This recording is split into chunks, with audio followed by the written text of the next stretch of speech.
کیا کہ ایک بڑا نیک آدمی تھا, بہت عبادت گزار آدمی تھا, سنن نسائی کی روایت ہے, بہت نیک اور پرہیزگار آدمی تھا اور ہر طریقے کے گناہ سے بچا ہوا تھا, لیکن کپڑے کا بزنس کرتا تھا, اپنے سر پر کپڑا لاد کر محلے محلے اور گاؤں گاؤں جا کر کپڑا بیچتا تھا. اس زمانے میں ایک عورت تھی جو بیوہ ہو چکی تھی لیکن بڑی عیاش تھی, بیوہ ہو چکی تھی اور وہ نوجوانوں کو اپنی طرف مائل کرتی تھی. جو خوبصورت لڑکا دیکھتی تھی اس کو اپنی طرف مائل کرنا چاہتی تھی. اس کی ایک خادمہ تھی, ایک نوکرانی تھی. اس نے اپنی نوکرانی کو حکم دیا کہ دیکھو کوئی خوبصورت لڑکا اگر تمہیں نظر آئے تو اس کو میرے پاس لے کر آنا. اس کی نوکرانی نے ایک دن اس کو بتایا کہ ایک شخص ہے جو کپڑے کا بزنس کرتا ہے, اپنے سر پر کپڑا لاد کر بازاروں میں اور دکانوں میں اور ادھر سے ادھر محلے میں بیچتا ہے. بڑا خوبصورت آدمی ہے, بڑا خوبصورت نوجوان ہے, کہو تو میں اس کو لے کر آؤں. کہا کہ ٹھیک ہے اس کو لے کر آؤ. جیسے ہی اس نوکرانی نے اس نوجوان کو دیکھا تو کہنے لگی کہ میری مالکن ہے, وہ تمہیں بلانا چاہتی ہیں اور تم سے کوئی مسئلہ پوچھنا چاہتی ہیں, چلو قرآن و حدیث کا نہیں تم اس کو اس کے یعنی اس مذہب کے مطابق اس کا مسئلہ بتا دو. اس نے سوچا کہ کوئی دین کا معاملہ ہے, جس مذہب پر یہ لوگ عمل کرتے تھے, لہٰذا چلو ہم چلتے ہیں, تمہاری مالکن کو کوئی مسئلہ ہے تو بتا دیتے ہیں. یہ نوکرانی اس کو لے کر گئی, یہ خادمہ اس کو لے کر گئی. اندر گھستی ہے تو دروازہ بند ہو جاتا ہے, کہتی ہے آئیے دوسرے دروازے میں. اس نے دوسرا دروازہ کھولا. جب یہ حضرت دوسرے دروازے میں داخل ہوئے تو داخل ہونے کے بعد دوسرا دروازہ بند ہو جاتا ہے.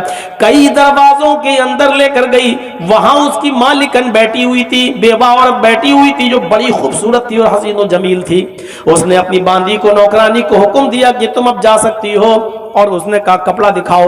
وہ بیوہ عورت ان سے کہنے لگی مجھے کوئی مسئلہ نہیں پوچھنا ہے, مجھے صرف آپ سے کپڑا دیکھنا ہے. وہ اپنا کپڑا دکھانے لگے, یہ دیکھو یہ دیکھو, یہ اتنے میٹر, یہ اتنے گج, یہ اتنے گج, سب کپڑا دکھانے لگے. لیکن وہ کہنے لگی کہ مجھے کپڑا بھی نہیں دیکھنا ہے.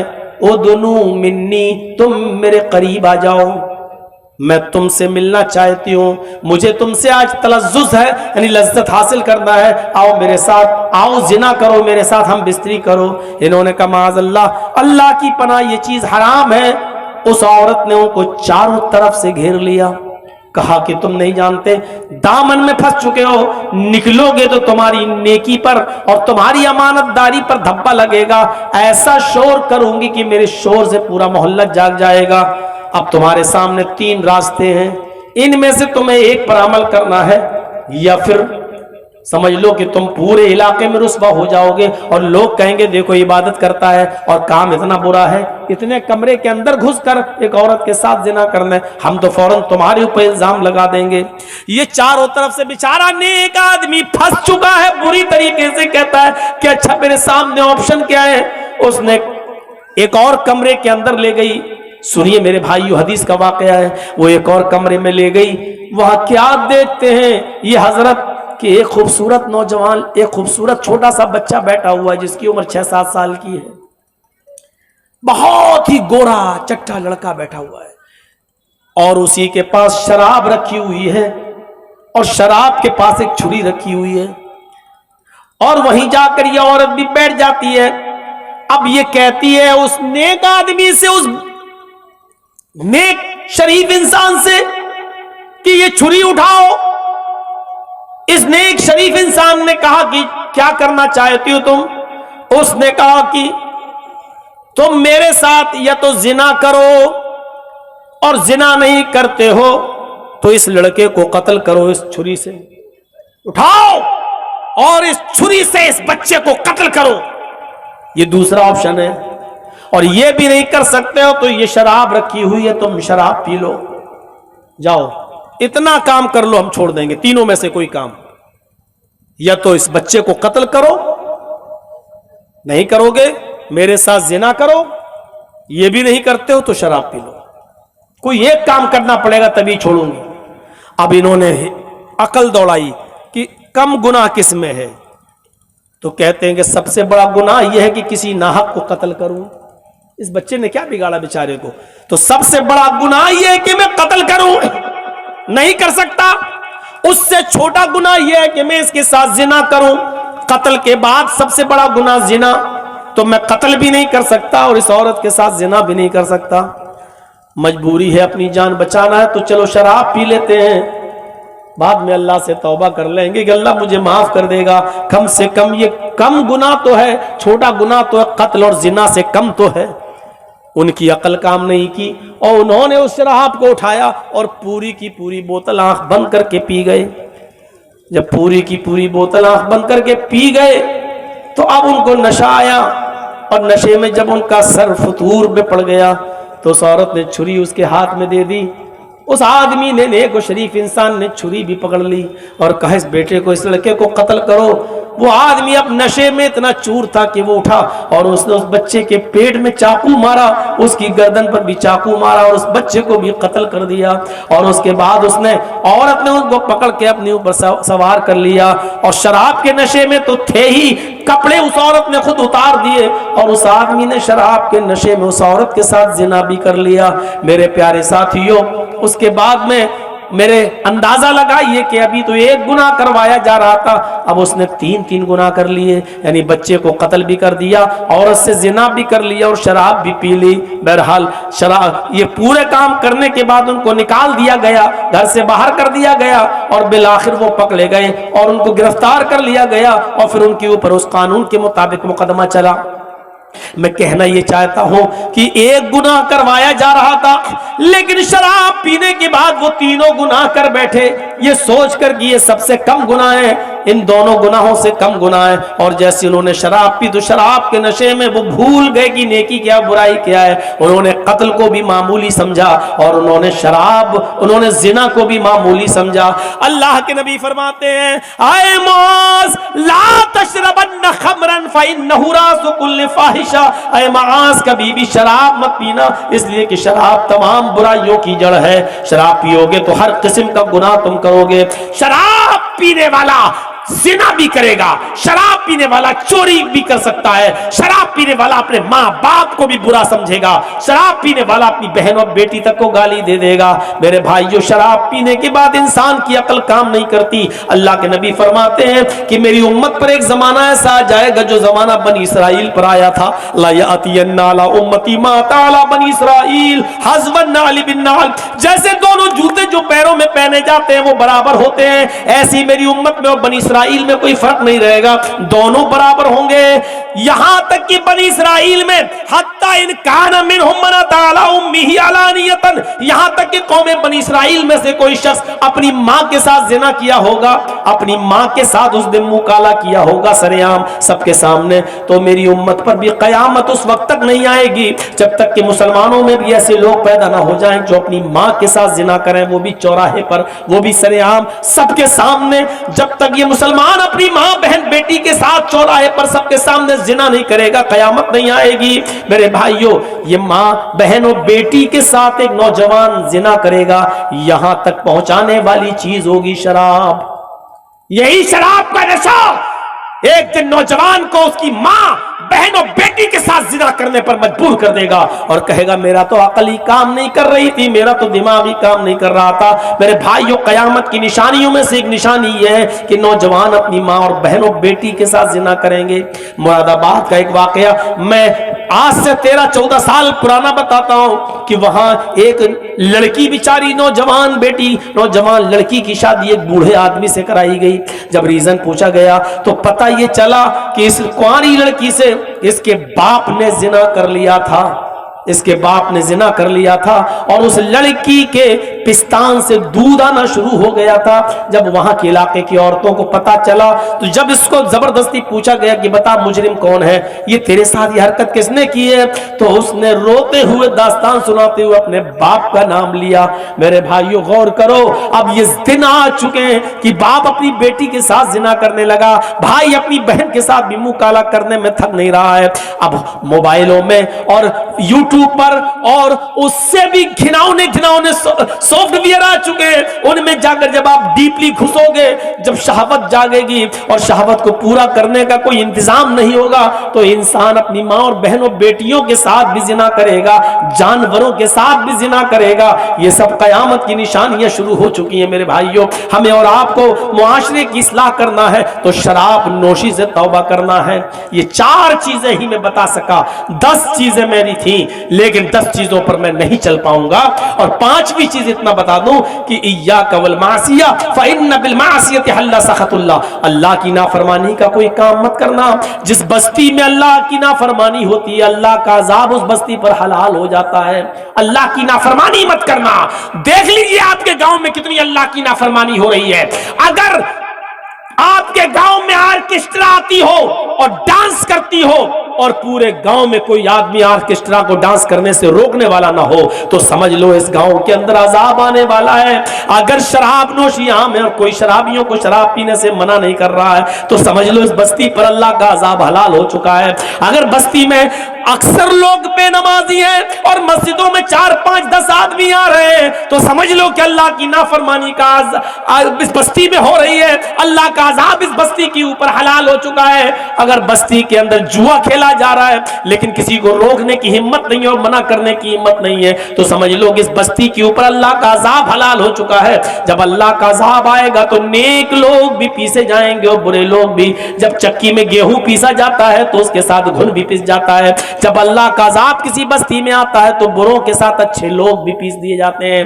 ہاں یہ الگ بات ہے کہ اچھے لوگوں کو قیامت کے دن ان کی نیتوں اور ان کے اچھے عمل کی وجہ سے اٹھا کر جنت میں داخل کر دیا جائے گا، لیکن اللہ کے عذاب میں وہ بھی پیسے جائیں گے، وہ بھی پیسے جائیں گے۔ عمر ابن عبدالعزیز کے پاس شکایت کی گئی کہ اس بستی کے اندر کوئی بھی آدمی روزہ نہیں رکھتا ہے، ایک بستی ہے اس بستی کے اندر کوئی بھی آدمی روزہ نہیں رکھتا ہے۔ عمر ابن عبدالعزیز نے حکم دیا پوری بستی کے لوگوں کو بلاؤ، پوری بستی کے لوگوں کو بلایا گیا۔ عمر ابن عبدالعزیز نے حکم دیا ان کو کھڑا کر دو، ان کو کھڑا کر دیا گیا۔ عمر ابن عبدالعزیز نے کہا کوڑا دے دو جلاد کو، کوڑا دے دیا گیا سپاہیوں کو اور کہا کہ اس کوڑے کو مارنا شروع کرو اور سب کو 50-50 کوڑے لگاؤ، درے لگاؤ، یہ بے نمازی لوگ ہیں۔ ایک پولیس والا آواز دیتا ہے کوڑا لگانے سے پہلے کہ امیر المومنین ان پوری کی پوری بستی میں ایک آدمی جو بیچ میں کھڑا ہے وہ روزے دار ہے، وہ روزہ رکھتا ہے، میں جانتا ہوں کہ اس کا روزہ کبھی نہیں چھوٹتا، وہ روزے دار ہے۔ عمر ابن عبدالعزیز نے کہا اس کو نکال لو، اس کو ہٹاؤ، کہاں ہے وہ؟ اس کو نکالا گیا، ادھر آؤ بھائی تم تو روزے سے ہو، کہا جی۔ پورے رکھتے ہو؟ کہاں؟ عمر ابن عبدالعزیز نے کہا اس کو داہنے طرف کھڑا کرو اور اسی کو سب سے پہلے کوڑے مارو۔ کہا ہم تمہاری روزی کو تنگ کر دیں گے، تمہاری روزی کو بند نہیں کہا، تنگ کر دیں گے۔ آج بتائیے یہ مسئلہ ہے ہمارے آپ کے سامنے کہ نہیں؟ مولانا صاحب بہت پیسہ کماتا ہوں لیکن رکتا نہیں ہے، برکت نہیں ہوتی ہے، میں گھر پہ آتا ہوں 1000-2000 روپے روز کماتا ہوں لیکن اس سے زیادہ خرچے ہو جاتے ہیں، کبھی کوئی بیمار کبھی کوئی۔ میرے بھائیوں کتنے لوگ ایسے ہیں ہمیں مل چکے ہیں جو کہتے ہیں کہ مولانا ایک مہینے میں ہم 50-50 لاکھ روپے کماتے ہیں لیکن برکت نہیں ہے۔ غور کریں، وہ ایسا تو نہیں کہ وہ نمازیں ترک کرتے ہیں، کیونکہ ذکر سے مراد یہاں نماز ہے، اور اللہ نے کہا من اعرض عن ذکری، جس نے میرے ذکر سے اعراض کیا فإن له معیشة ضنکا، ہم اس کی روزی کو تنگ کر دیں گے، ہم اس کی روزی کو ٹائٹ کر دیں گے۔ وہ کمائے گا لیکن بچے گا نہیں، وہ کمائے گا لیکن اس سے زیادہ اس کے اپنے گھر کے بچے اور بیوی کی بیماری میں خرچ کر دے گا۔ وہ کمائے گا 2000، خرچہ ہوگا اس کے گھر کا 5000، ہم اس کے خرچے کو بڑھا دیں گے، ہم اس کی روزی کو تنگ کر دیں گے۔ یہ اللہ نے کہا ہے۔ نماز چھوڑنے والوں تمہیں کسی مولوی سے تعویذ، گنڈا اور گھر کی برکتوں کے لیے کوئی دعا پوچھنے کی ضرورت نہیں ہے۔ تمہارے لیے سب سے بڑی دعا اور سب سے بڑا تعویذ یہ ہے کہ تم نماز پڑھنا شروع کر دو۔ نماز پڑھنا شروع کر دو گے گھر میں خیر و برکت کے دروازے کھل جائیں گے۔ نماز نہیں پڑھو گے اللہ نے یہ نہیں کہا روزی بند کر دیں گے۔ فَإِنَّ لَهُ کیا کہا؟ فَإِنَّ لَهُ مَعِيشَةً ضَنْكَا، جو میرے ذکر سے اعراض کرے گا۔ اور سنو اعراض کرنا کس کو کہتے ہیں؟ ایک مثال یہ بھی سمجھا دوں آپ کو تاکہ دماغ میں بیٹھ جائے۔ نماز چھوڑنے کی بات نہیں کہی جا رہی ہے، نماز چھوڑنے والا مسلمان ہے یا نہیں یہ ایک الگ ٹاپک ہے۔ ابھی میں اگر اس پر بول دوں تو بڑا ہنگامہ بھی ہو سکتا ہے، اس لیے میں فتنے کو ہوا نہیں دینا چاہتا ہوں۔ میرے بھائیوں صرف اتنا نماز چھوڑنے والا یا صرف جمعے کی جمعے نماز پڑھ کے پورے ہفتے نماز چھوڑنے والا اس کو مسلمان کہا جا سکتا ہے یا نہیں کہا جا سکتا وہ ایک الگ مسئلہ ہے، اس کی طرف ہم ابھی جانا ہی نہیں چاہ رہے ہیں، ہم ایک نیا فتنہ کھڑا نہیں کرنا چاہ رہے ہیں آپ کے درمیان۔ لیکن اتنا بتا دوں آپ کو، یہاں نماز چھوڑنے والے کو نہیں کہا جا رہا ہے، من اعرض عن ذکری، کہا جا رہا جو نماز سے اعراض کرے گا، یعنی پڑھے گا تو لیکن ٹائم بے ٹائم۔ اعراض کرنا کس کو کہتے ہیں؟ بچہ رو رہا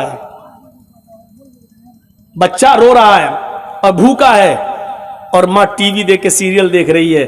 اب ٹی وی تو کہاں بہت زیادہ، اب تو وہ ہے موبائل میں ڈرامہ دیکھ رہی ہے، سیریل دیکھ رہی ہے ماں اس کی، بچہ رو رہا ہے، ماں جانتی ہے کہ بچہ بھوکا ہے، ماں جانتی ہے کہ بچہ دودھ مانگ رہا ہے، رو رہا ہے، لیکن ماں کہہ رہی رک جاؤ ابھی اس کو دودھ پاتے پلاتی ہوں، پہلے یہ ڈرامہ دیکھ لوں، آخری شاٹ رہ گیا ہے ایپیسوڈ کا، یہ دیکھ لوں میں، اور 10 منٹ اسی میں لگا دیتی ہے۔ تو کیا کہا جاتا ہے؟ ماں اپنے بچے سے اعراض کر رہی ہے۔ اب جب 10 منٹ پورا ہو گیا، ڈرامہ ختم ہو گیا، ناٹک ختم ہو گیا، اب ماں گئی بچے کو اٹھایا اور اس نے اپنے پستان سے لگایا، دودھ پلایا۔ ماں نے دودھ تو پلایا ہے لیکن پھر بھی بچے سے روگردانی کی ہے، اس کو جب بچے کو دودھ پلانا تھا تب نہیں پلایا، اس نے ناٹک جب تک پورا نہیں دیکھ لیا تب تک اس نے بچے کو دودھ نہیں پلایا۔ تو کیا کہا جائے گا؟ ماں نے اعراض کیا بچے سے، ماں نے روگردانی کی بچے سے، ماں نے بچے سے منہ پھیرا، یعنی ناٹک میں اتنی منہمک ہو گئی کہ بچے کو بھول گئی، حالانکہ دودھ پلایا۔ ایسے ہی ہم دکان میں بیٹھ گئے، ہم میچ دیکھنے لگے، ہم کہیں پھنسے ہیں اور اذان ہو رہی ہے، نماز اذان کیا حی علی الصلاۃ، لیکن ہم یہ کام پورا کر لیں گے تب جائیں گے مسجد میں، ہم یہ میچ پورا ہو جائے گا تب جائیں گے مسجد میں، ہمارا یہ آخری چیز رہ گئی ہے، یہ اگر ہم چھوڑ دیں گے تو انکمپلیٹ رہے گی، ہم یہ کام کر لیں، یہ 5 مریض رہ گئے، جب تک ان کو نہیں دیکھ لیں گے تب تک، یہ 5 ہی تو رہ گئے، ابھی ہم ان کو سب کو دوا دے دیتے ہیں۔ اب ہم ان کو دیکھنے لگے اور دکان بند نہیں کی، دیکھنے لگے، اور اس کے بعد جب 5 مریضوں کو دوا دے دی، یا ہم نے پورا میچ دیکھ لیا یا پورا ہم نے ڈرامہ دیکھ لیا، اس کے بعد یا ہم نے پورے دکانوں کو کسٹمر کو نپٹا دیا، اس کے بعد ہم جا رہے ہیں نماز پڑھنے، اور نماز پڑھی لیکن جماعت ہو گئی۔ نماز تو پڑھی ہے آپ نے لیکن جماعت نکل گئی، جس وقت حی علی الصلاۃ کہا جا رہا تھا اس وقت آپ نہیں گئے۔ ایک کسٹمر ہے میری دکان پہ، مانگ رہا بھائی 5 کلو گھی دے دو یا 2 کلو تیل دے دو، حی علی الصلاۃ کی آواز آئی، اسی وقت چھوڑ دو آپ۔ اب آپ سوچو گے یار 5 کلو گھی لے لے گا تو 1 کلو گھی پر اگر ہم کو 20 روپے بچ رہے ہیں تو 5 کلو پر 100 روپے ہیں، چلو تولنے والنے میں لگا دیا۔ اب آپ اس آدمی کو رزاق سمجھ رہے ہیں، روزی دینے والا، آپ اللہ کو رزاق نہیں سمجھ رہے۔ ارے چھوڑو، 100 روپے کا نقصان ہو رہا ہے، ہونے دو۔ اگر یہاں اللہ کی خاطر میں نماز پڑھنے کے لیے چلا جاؤں گا تو اللہ 100 کی جگہ 1000 کا بھی انتظام کر دے گا۔ وَمَن يَتَّقِ اللَّهَ يَجْعَل لَّهُ مَخْرَجًا، جو اللہ سے ڈرے گا اللہ اس کے لیے نکلنے کا راستہ بنا دے گا۔ وَيَرْزُقْهُ مِنْ حَيْثُ لَا يَحْتَسِبُ، اور ایسی جگہ سے اس کو روزی دے گا جہاں سے اس کو وہم و گمان بھی نہیں ہوگا، اس نے سوچا بھی نہیں ہوگا کہ ہمیں یہاں سے روزی مل جائے۔ یہ ہے نماز سے اعراض کرنے کا مطلب نماز پڑھ تو رہے ہیں لیکن جس وقت پڑھنا چاہیے اس وقت نہیں پڑھ رہے ہیں۔ 5 مریضوں کو نپٹانے کے بعد پڑھیں گے صاحب، 5 کسٹمر کو نپٹانے کے بعد پڑھیں گے، 2 اوور رہ گئے پورا ہو جائے تب جائیں گے۔ یہ کھیل ہم کھیل رہے ہیں، پب جی کھیل رہے ہیں، فلاں کھیل رہے ہیں، جب تک یہ پورا نہیں ہو جائے گا تب تک نہیں۔ اب آپ نماز سے اعراض کر رہے ہیں، اللہ نے اعراض کرنے والوں سے کہا، چھوڑنے والوں سے نہیں۔ چھوڑنے والوں کا انجام کیا ہوگا وہ تو اللہ ہی بہتر جانے، ہم بتا ہی نہیں سکتے کہ نماز چھوڑنے والوں کی سزا کیا ہوگی جہنم کے اندر۔ ہم اعراض کرنے والے ان کے بارے میں بتلا رہے ہیں جو پڑھتے ہیں لیکن ٹائم بے ٹائم ٹال مٹول کر ہیں، ان کے بارے میں بتا رہے ہیں۔ وَمَنْ أَعْرَضَ عَنْ ذِكْرِي فَإِنَّ لَهُ مَعِيشَةً ضَنْكًا، جو میرے ذکر سے نماز سے اعراض کرے گا ہم اس کی روزی کو تنگ کر دیں گے۔ یہ 5 وقت کی نماز پڑھنے والوں کا حال ہے، جو نماز تو پڑھتے ہیں لیکن ٹائم بے ٹائم، ان کی روزی کو ہم تنگ کر دیں گے، تو بے نمازیوں کی روزی کا کیا حال ہوگا؟ اب آپ کہو مولانا صاحب کافر تو اتنے ہیں ہندوستان میں کہ جن کی گنتی نہیں ہے، اب آپ بتاؤ ان کو تو خوب مل رہی ہے روزی روٹی ہے، امبانی کو دیکھو کتنا امیر ہے۔ میرے بھائیوں، اللہ کے نبی نے ان کے بارے میں تو کہہ دیا ہے، الدنیا سجن المومن، ارے دنیا مومن کے لیے جیل کھانا ہے اور دنیا کافروں کے لیے جنت، وہ جنت الکافر، ان کافروں کے لیے دنیا میں یہ ساری کی ساری چیزیں ہیں، کیونکہ آخرت میں اللہ نے ان کو سب کو محروم کر دیا ہے، وہ آخرت میں ان تمام نعمتوں سے محروم ہے۔ تو کافروں کا حال دیکھ کر یہ اندازہ مت لگاؤ کہ یہ بھی تو نماز نہیں پڑھتے، ان کو تو خوب روزی مل رہی ہے۔ ارے ان کو اس لیے مل رہی ہے کیونکہ ان کو آخرت میں کچھ نہیں ملے گا، ان کو جنت میں ان کا کوئی حصہ نہیں ہے۔ تو میرے بھائیوں، ان کی مثالیں مت دیا کیجئے، جو بات بھی میں کہہ رہا ہوں قرآن اور حدیث کے دائرے میں کہہ رہا ہوں، کافروں کی مثال مت دیجئے، اپنی مثال دیجئے۔ نماز چھوڑنے والوں کے بارے میں ہم نہیں کہہ رہے ہیں، ان کے بارے میں اللہ جانے اور وہ جانے۔ میرے بھائیوں، ہم ان کے بارے میں کہہ رہے ہیں جو نماز تو پڑھتے ہیں لیکن اذان ہوتے ہی نہیں جاتے ہیں، بلکہ اپنا کام نپٹانے کے بعد مسجد میں جا رہے ہیں نماز پڑھنے کے لیے۔ اذان اس لیے تھوڑی ہے کہ اپنا کام نپٹا لو، اذان کا مطلب حی علی الصلاۃ، آؤ نماز کی طرف، حی علی الصلاۃ، آؤ اللہ کی عبادت کی طرف، حی علی الفلاح، آؤ کامیابی کی طرف، آؤ کامیابی کی طرف، آؤ فلاح و بہبودگی کی طرف۔ اگر تمہیں اللہ کی عبادت کرنا ہے تو کامیابی ملے گی، کامیابی و فلاح و بہبودگی اللہ کی عبادت اور نماز سے جڑی ہوئی چیز ہے۔ نماز پڑھو گے تو کامیاب رہو گے، نماز چھوڑو گے تو ناکام رہو گے۔ اس لیے کوئی بھی ملا، مولوی، کچھ ملا اگر یہ کہتا کہ میرے پاس چلے جاؤ، ہم تمہارے گھر میں خیر و برکت کی اور تمہارے دکان میں خیر و برکت کا تعویذ دیتے ہیں، دعا دے دیتے ہیں، وہ جھوٹا ہے، وہ مکار ہے، وہ فریبی ہے، وہ آپ کو دھوکہ دے رہا ہے۔ میرے بھائیوں، اگر دعاؤں سے روزی روٹی کی برکتیں ہونے لگے تو محمد رسول اللہ کبھی اپنے پیٹ پہ پتھر نہیں باندھتے، کبھی 2 مہینہ نبی کے گھر میں چولہا بن رہی ہوتا۔ حضرت عائشہ فرماتی ہے کہ 2 مہینے ہمارے گھر میں چولہا نہیں جلتا تھا۔ کیا اللہ کے رسول کو دعائیں معلوم نہیں تھیں؟ یہ کٹھ ملا تمہیں تعویذ دے رہا ہے، 50 روپے کا اور 51 روپے کا لے جاؤ اور تمہارے گھر میں خیر و برکت ہوگی۔ ارے تو اپنے گھر میں خیر و برکت کر لینا۔ کچھ لوگ راستے میں طوطے لے کے بیٹھے رہتے، بھوشیہ بتاتا ہے وہ طوطا پرچی نکال کے، اور خود طوطے والے کو معلوم نہیں کہ میرا بھوشیہ کیا ہے۔ تو بتا، تو کب تک اس طوطے سے پرچے نکلواتا رہے گا اور لوگوں سے 5 روپے اور 10 روپے بھوشیہ بتانے کا لیتا رہے گا؟ ارے تیرے گھر میں بلڈنگ کب بنے گی اور تیرے گھر میں 5 منزلہ عمارت کب تیار ہوگی، وہ طوطے والا بھی نہیں جانتا ہے۔ یہ حال آج کٹ ملاؤں کا ہے۔ ایک صاحب گئے، لڑکا تھا نوجوان، کہنے لگا مولانا صاحب دل کی بات ہے۔ ارے ہم دل کا ہی تو معاملہ حل کرتے ہیں۔ کہ کیا بات ہے؟ کہاں ایک لڑکی سے پیار ہو چکا ہے، لڑکی تیار نہیں ہوتی ہے، ایک طرفہ محبت ہے، شادی میری لڑکی بھی تیار ہے لیکن لڑکی کا باپ تیار نہیں ہے۔ ارے کیا بات کرتے ہو، یہ تعویذ میں دے رہا ہوں، لے لو، گلے میں ڈال کر سیدھے لڑکی کے باپ کے سامنے آ جانا، لڑکی کا باپ اپنی بیٹی کو لے کے خود تیرے گھر پہ آئے گا۔ لیکن تمہیں بیٹی کا نام لڑکی کا اور لڑکی کے باپ کا نام بتانا پڑے گا کیونکہ تعویذ میں لکھا جاتا ہے۔ اب لڑکا پھنس گیا بیچارہ، اب بڑی مشکل سے بتایا کہ ہاں اس کا نام ہے مریم، ٹھیک ہے، اس کے باپ کا نام، باپ کا نام مت پوچھو تو اچھا ہے، نہیں صاحب بتاؤ، تو اس نے کہا کہ وہ آپ ہی کی بیٹی ہے، آپ اپنا نام ڈال دیجیے۔ کمینے، سور، اٹھایا جوتا تو میری بیٹی سے؟ بھائی جب دین کا کام تھا، جائز کام تھا، تو تعویذ کیوں نہیں دیا رہے؟ اور جب اپنا نام سنا کہ میری بیٹی سے یہ پیار کر رہا تو جوتا چپل اٹھا رہا ہے۔ اس کا مطلب جو چیز تو اپنے لیے پسند نہیں کر رہا ہے، پھر دوسروں کی بہن بیٹی کے لیے کیسے تو تعویذ دے رہا ہے؟ کہاں کی شریعت ہے یہ؟ کہاں کا معاملہ ہے؟ ایسے پاکھنڈیوں سے ہوشیار رہنا۔ گھر کی خیر و برکت چاہتے ہو تو 5 وقت کی نماز پڑھو گے، اور نماز پڑھو گے تو اس میں اپنے آپ یہ دعا مانگو گے۔ جب ایک سجدہ کر کے اٹھو گے نا، سبحان ربی الاعلیٰ، سبحان ربی الاعلیٰ، سبحان ربی الاعلیٰ، اللہ اکبر، اب آپ بیٹھے ہو، دوسرا سجدہ کرو گے، دوسرے سجدے سے پہلے بیٹھ کر کیا دعا پڑھنی پڑتی ہے؟ 2 مرتبہ پڑھیے، رب اغفر لی، رب اغفر لی۔ بہت آسان ہے۔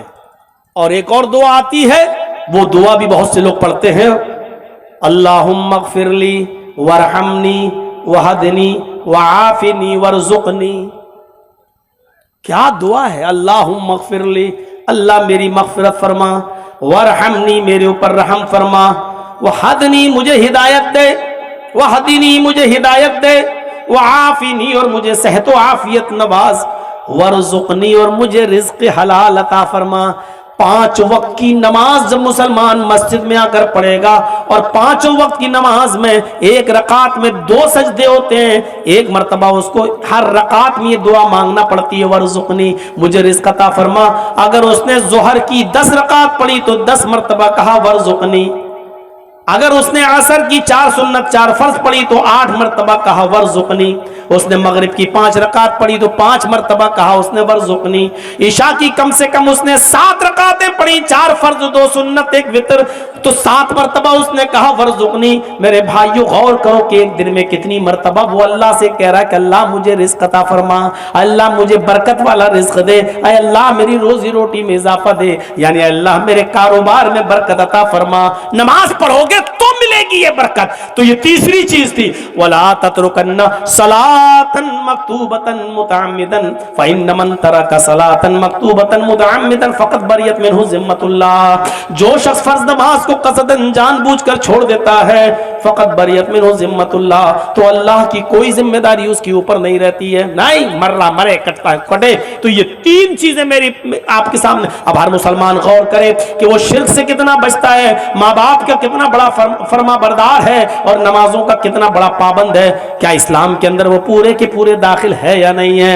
آئیے ذرا لگے ہاتھ چوتھی چیز کی طرف بھی اشارہ کر دیتا ہوں، اور چوتھی چیز بھی بڑی حساس چیز ہے، ہمارے معاشرے میں ناسور کی طرح پھیلی ہوئی ہے۔ اللہ کے نبی صلی اللہ علیہ وسلم فرماتے ہیں، اے معاذ چوتھی چیز پر غور کرو، وَلَا تَشْرَبَنَّ خَمْرًا فَإِنَّهُ رَأْسُ كُلِّ فَاحِشَةٍ، اے معاذ کبھی بھی کسی بھی حال میں شراب مت پینا، اس لیے کہ وہ ہر برائی کی جڑ ہے۔ ہمارا نوجوان طبقہ غور کرے کہ وہ کتنی شراب پی رہا کہ نہیں پی رہا ہے۔ اور میرے بھائیوں معاف کرنا بہت ہی معذرت کے ساتھ، ہم شراب صرف پینے والی چیز ہی کو نہیں سمجھتے ہیں، شراب صرف پینے والی چیز ہی نہیں ہوتی ہے، ہم ہر نشے والی چیز کو اس میں شامل سمجھتے ہیں۔ اس میں بیڑی ہو، سگریٹ ہو، پان ہو، گٹکا ہو، تمباکو ہو، کھینی ہو، ہر اس چیز کو میں اسی چیز میں شامل مانتا ہوں۔ اس لیے اللہ کے نبی صلی اللہ علیہ وسلم نے ان تمام چیزوں کے استعمال کو حرام قرار دیا ہے۔ اکرو مکرو یہ دوسرے لوگوں میں ہوگا، ہمارے ہاں مکرو کوئی چیز ہی نہیں ہے۔ میرے بھائی جو اسلام میں 2 ہی چیزیں ہیں، یا تو حلال ہے یا حرام۔ اگر کوئی چیز مکرو ہے تو اس کا مطلب یہ ہے کہ دل چاہے تو چھوڑ دو اور دل چاہے تو پی لو، تو میرے بھائی اس کا مطلب تو یہ ہوا کہ وہ حلال کے زمرے میں ہے، حلال کے زمرے میں ہے، تو اس لیے یہ کہنا غلط ہے کہ یہ مکرو ہے، مکرو نہیں ہے۔ شراب کو ہاتھ مت لگانا، فَإِنَّهُ رَأْسُ كُلِّ فَاحِشَةٍ، یہ ہر برائی کی جڑ ہے۔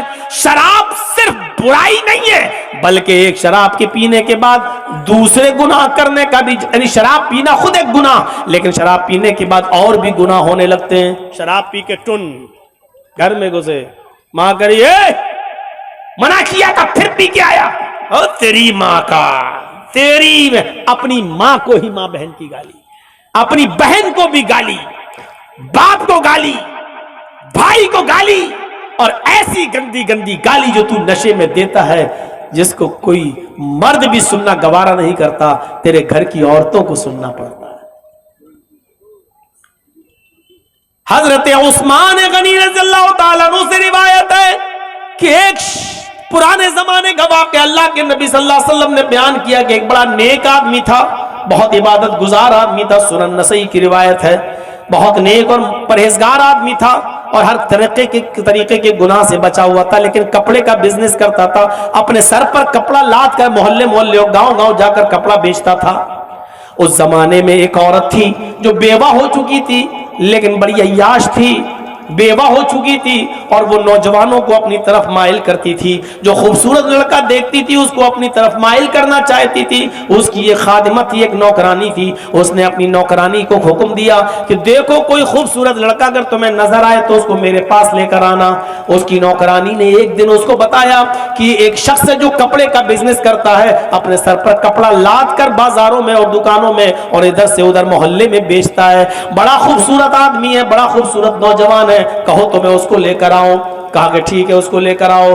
جیسے ہی اس نوکرانی نے اس نوجوان کو دیکھا تو کہنے لگی کہ میری مالکن ہے, وہ تمہیں بلانا چاہتی ہیں اور تم سے کوئی مسئلہ پوچھنا چاہتی ہیں, چلو قرآن و حدیث کا نہیں تم اس کو اس کے یعنی اس مذہب کے مطابق اس کا مسئلہ بتا دو.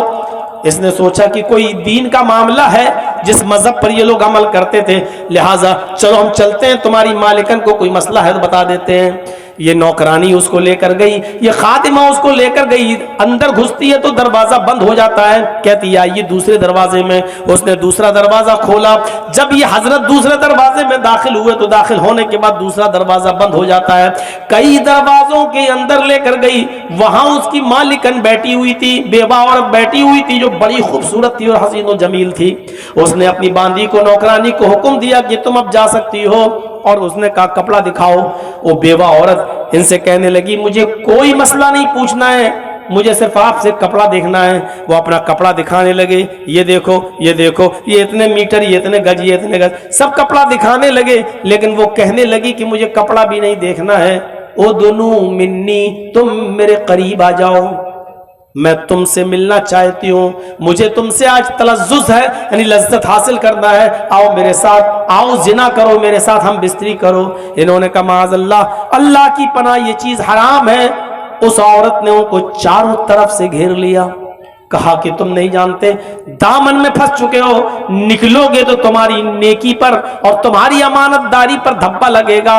ایسا شور کروں گی کہ میرے شور سے پورا محلہ جاگ جائے گا.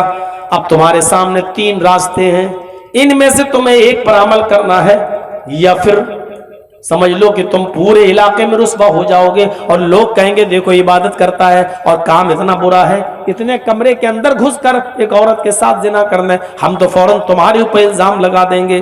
یہ چاروں طرف سے بیچارہ نیک آدمی پھنس چکا ہے بری طریقے سے, کہتا ہے کہ اچھا میرے سامنے آپشن کیا ہے. اس نے ایک اور کمرے کے اندر لے گئی, سنیے میرے بھائیو حدیث کا واقعہ ہے.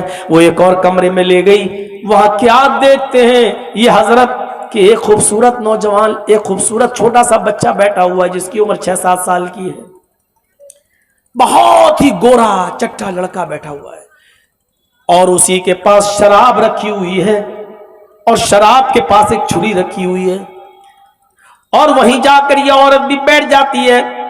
اب یہ کہتی ہے اس نیک آدمی سے, اس نیک شریف انسان سے کہ یہ چھری اٹھاؤ. اس نیک شریف انسان نے کہا کہ کیا کرنا چاہتی ہو تم؟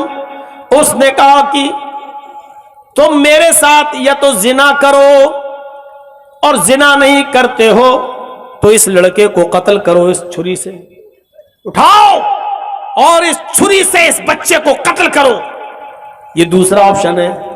اور یہ بھی نہیں کر سکتے ہو تو یہ شراب رکھی ہوئی ہے, تم شراب پی لو, جاؤ اتنا کام کر لو, ہم چھوڑ دیں گے تینوں میں سے کوئی کام. یا تو اس بچے کو قتل کرو, نہیں کرو گے میرے ساتھ زنا کرو, یہ بھی نہیں کرتے ہو تو شراب پی لو, کوئی ایک کام کرنا پڑے گا تبھی چھوڑوں گی. اب انہوں نے عقل دوڑائی کہ کم گناہ کس میں ہے, تو کہتے ہیں کہ سب سے بڑا گناہ یہ ہے کہ کسی ناحق کو قتل کروں. اس بچے نے کیا بگاڑا بیچارے کو, تو سب سے بڑا گناہ یہ ہے کہ میں قتل کروں, نہیں کر سکتا. اس سے چھوٹا گناہ یہ ہے کہ میں اس کے ساتھ زنا کروں, قتل کے بعد سب سے بڑا گناہ زنا, تو میں قتل بھی نہیں کر سکتا اور اس عورت کے ساتھ زنا بھی نہیں کر سکتا. مجبوری ہے, اپنی جان بچانا ہے, تو چلو شراب پی لیتے ہیں, بعد میں اللہ سے توبہ کر لیں گے کہ اللہ مجھے معاف کر دے گا, کم سے کم یہ کم گناہ تو ہے, چھوٹا گناہ تو ہے, قتل اور زنا سے کم تو ہے. ان کی عقل کام نہیں کی اور انہوں نے اس شراب کو اٹھایا اور پوری کی پوری بوتل آنکھ بند کر کے پی گئے. جب پوری کی پوری بوتل آنکھ بند کر کے پی گئے تو اب ان کو نشہ آیا, اور نشے میں جب ان کا سر فطور میں پڑ گیا تو اس عورت نے چھری اس کے ہاتھ میں دے دی. اس آدمی نے, نیک و شریف انسان نے چھری بھی پکڑ لی اور کہا اس بیٹے کو, اس لڑکے کو قتل کرو. وہ آدمی اب نشے میں اتنا چور تھا کہ وہ اٹھا اور اس نے اس بچے کے پیٹ میں چاقو مارا, اس کی گردن پر بھی چاقو مارا اور اس بچے کو بھی قتل کر دیا. اور اس کے بعد اس نے, عورت نے اس کو پکڑ کے اپنے اوپر سوار کر لیا, اور شراب کے نشے میں تو تھے ہی, کپڑے اس عورت نے خود اتار دیے اور اس آدمی نے شراب کے نشے میں اس عورت کے ساتھ زنا بھی کر لیا. میرے پیارے ساتھیوں, اس کے بعد میں میرے اندازہ لگا یہ کہ ابھی تو ایک گناہ کروایا جا رہا تھا، اب اس نے تین گناہ کر لیے، یعنی بچے کو قتل بھی کر دیا، عورت سے زنا بھی کر لیا اور شراب بھی پی لی۔ بہرحال شراب یہ پورے کام کرنے کے بعد ان کو نکال دیا گیا، گھر سے باہر کر دیا گیا، اور بالآخر وہ پکڑے گئے اور ان کو گرفتار کر لیا گیا، اور پھر ان کے اوپر اس قانون کے مطابق مقدمہ چلا۔ میں کہنا یہ چاہتا ہوں کہ ایک گناہ کروایا جا رہا تھا، لیکن شراب پینے کے بعد وہ تینوں گناہ کر بیٹھے، یہ سوچ کر کہ یہ سب سے کم گناہ ہے، ان دونوں گناہوں سے کم گناہ ہے۔ اور جیسے انہوں نے شراب پی تو شراب کے نشے میں وہ بھول گئے کہ نیکی کیا برائی کیا ہے، انہوں نے قتل کو بھی معمولی سمجھا، اور انہوں نے زنا کو بھی معمولی سمجھا۔ اللہ کے نبی فرماتے ہیں اے معاذ لا تشربن خمرا فانه راس كل فاحشہ، اے معاذ کبھی بھی شراب مت پینا، اس لیے کہ شراب تمام برائیوں کی جڑ ہے، شراب پیو گے تو ہر قسم کا گناہ تم کرو گے۔ شراب پینے والا زنا بھی کرے گا، شراب پینے والا چوری بھی کر سکتا ہے، شراب پینے والا اپنے ماں باپ کو بھی برا سمجھے گا، شراب پینے والا اپنی بہن اور بیٹی تک کو گالی دے دے گا۔ میرے بھائیو، شراب پینے کے بعد انسان کی عقل کام نہیں کرتی۔ اللہ کے نبی فرماتے ہیں کہ میری امت پر ایک زمانہ ایسا آ جائے گا جو زمانہ بنی اسرائیل پر آیا تھا، لا یاتین علی امتی ما تعالی بنی اسرائیل حذو النعل بالنعل، جیسے دونوں جوتے جو پیروں میں پہنے جاتے ہیں وہ برابر ہوتے ہیں، ایسی میری امت میں اور بنی اسرائیل میں کوئی فرق نہیں رہے گا، دونوں برابر ہوں گے۔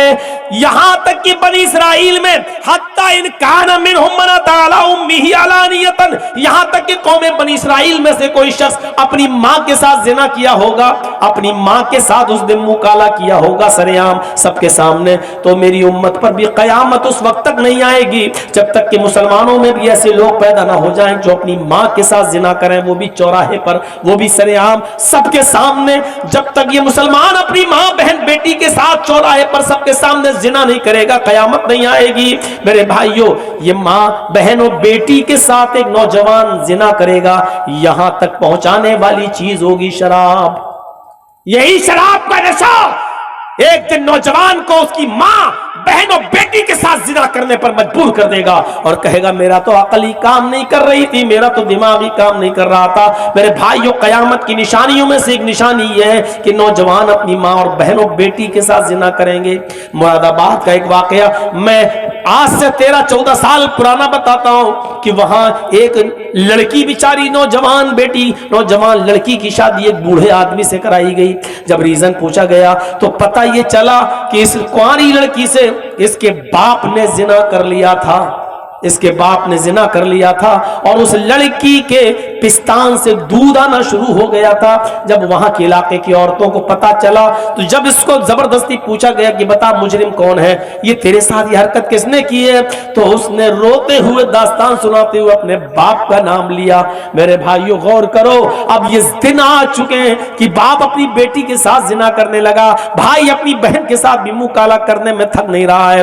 اب موبائلوں میں اور یوٹیوب پر اور اس سے بھی گھناؤنے سافٹ ویئر آ چکے ہیں، ان میں جا کر جب آپ ڈیپلی گھسو گے، جب شہوت جاگے گی اور شہوت کو پورا کرنے کا کوئی انتظام نہیں ہوگا تو انسان اپنی ماں اور بہن اور بیٹیوں کے ساتھ بھی زنا کرے گا، جانوروں کے ساتھ بھی زنا کرے گا۔ یہ سب قیامت کی نشانیاں شروع ہو چکی ہیں۔ میرے بھائیوں، ہمیں اور آپ کو معاشرے کی اصلاح کرنا ہے تو شراب نوشی سے توبہ کرنا ہے۔ یہ 4 چیز